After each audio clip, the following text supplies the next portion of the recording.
Hello అందరికీ, this is సిరు. Welcome to lucky cooking and vlogs. ఈరోజు వీడియో ఏంటంటే, శనివారం రోజు మార్నింగ్ టు ఆఫ్టర్నూన్ వరకు నా రొటీన్. లేవగానే బయటంతా క్లీన్ చేసుకుని ముగ్గు అయితే పెట్టేసుకున్నాను. రోజు అయితే ఇలా ముందే ముగ్గు పెట్టేసాను.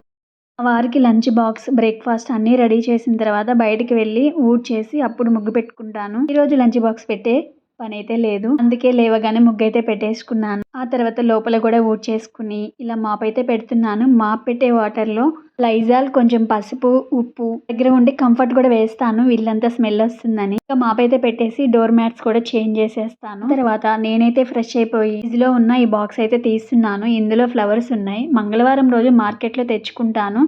టిష్యూ పెట్టుకుని ఈ బాక్సుల్లో స్టోర్ చేసుకుంటాను. ముందు రోజు నైటే ఈ దీపారాధన కుందులు ఇవన్నీ క్లీన్ చేసుకున్నాను. ఇప్పుడైతే ఈ పటాలు మొత్తం తుడిచేసి బొట్టు అయితే పెట్టేసుకుంటాను. రాత్రికి తడైతే చేసుకుని పీట, పటాలు అన్ని శుభ్రంగా తుడిచేసుకున్నాను. గంధంతో, కుంకుమతో ఇలా చిన్న చిన్న బొట్లు అయితే పెట్టుకుంటాను. నాకు చాలా ఇష్టం ఇలా. రోజు అయితే పూజ చేయను, చేసినప్పుడు మాత్రం ఇలానే క్లీన్ చేసుకుని బొట్లు పెట్టుకుని చేస్తాను. ఫాస్ట్ గా అయితే చేయలేను, ఇలా నిదానంగా 1 by 1 చేసుకుంటూ చేస్తాను. ఫ్రైడే, సాటర్డే పూజ అయితే చేస్తాను, రోజు చేయను. చేస్తే మాత్రం ఇలానే చేస్తాను. చూసారు కదా ఇక్కడ నా బుజ్జి గణపయ్య, చాలా బాగుంది కదా. కాణిపాకంలో తెచ్చుకున్నాను. మీకు ఎలా అనిపించిందో కామెంట్ చేయండి. ఇలా పీట మీద దేవుడి పటాలు ఇవన్నీ పెట్టేసుకున్నాక లక్ష్మీ దీపం కూడా పెట్టేసి దీపారాధన కుందులు ఇవన్నీ కూడా పెట్టేసుకున్నాను. నా వరకు నేనైతే ఇలా చేసుకుంటాను. బాక్స్లో ఉన్న ఫ్లవర్స్ అన్నీ ఒక బుట్టలోకి వేసుకుని వాటిపైన కూడా కొంచెం నీళ్ళైతే జల్లేస్తాను. ప్రసాదం కోసం నేనేం ప్రిపేర్ చేయలేదు. నా దగ్గర ఉన్న ద్రాక్ష పళ్ళు, బెల్లం ముక్క అయితే పెట్టాను. ఆ తర్వాత దేవుడి పటాలన్నిటికీ ఇలా ఫ్లవర్స్ పెట్టేసుకుంటాను. దగ్గర ఉంది కొన్ని దేవుడి పటాలే, వాటినే ఇలా చేసుకుంటాను. ఇంకా దీపం పెట్టేసుకుని కడ్డీలు, ధూపం, ఫైనల్ గా హారతి ఇచ్చేసి గంట మోగిస్తాను. ఇంతే నా పూజ. చాలా సింపుల్ గా, చాలా ప్రశాంతంగా అయితే చేసేసుకున్నాను శనివారం రోజు పూజ అయితే. ఆ తర్వాత నేను ఎప్పుడు పూజ చేసినా ఊర్లీలో కొన్ని ఫ్లవర్స్ అయితే పెడతాను. కృష్ణయ్యకి పూలు కూడా పెట్టేస్తాను. ఇవన్నీ కంప్లీట్ అయిన తర్వాత నేను బ్రేక్ఫాస్ట్ చేస్తాను. ఈ రోజు బ్రేక్ఫాస్ట్ కోసం దోశ, ఇడ్లీ, చపాతీ ఏం చేయలేదు. మా వారి కోసం అయితే ముందు రోజు నైటే పెరుగులో అన్నం అయితే నానబెట్టాను.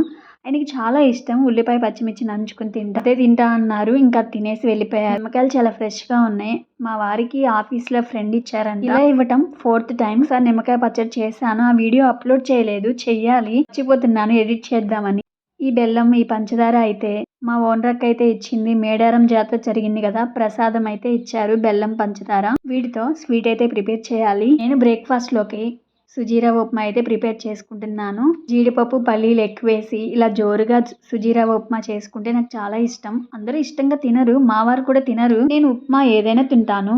వరినొక ఉప్మా, గోధుమ రవ్వ ఉప్మా, సుజీరా ఉప్మా నాకు నచ్చుతుంది. చెప్పాలంటే నాకు ఇడ్లీ అంతగా నచ్చదు. బ్రేక్ఫాస్ట్ చేసిన తర్వాత మళ్ళీ ఇంకోసారి ఫేస్ వాష్ చేసుకుని చిన్న వర్క్ ఉంది, బయటకు వెళ్ళాలి. ఊబర్లో అయితే ఆటో బుక్ చేసుకుని బయటకు వెళ్ళి ఆ వర్క్ అయితే చూసుకుని వచ్చేసాను. వచ్చేలోపు మీషోలో నెక్ పీస్ అయితే బుక్ చేసుకున్నాను, long chain with ear rings కూడా వచ్చినాయి. చాలా బాగుంది. నా రొటీన్ అయితే ఇంతే మార్నింగ్ టు ఆఫ్టర్నూన్ వరకు. నచ్చితే లైక్ చేయండి, సబ్స్క్రైబ్ చేయండి. Thank you for watching.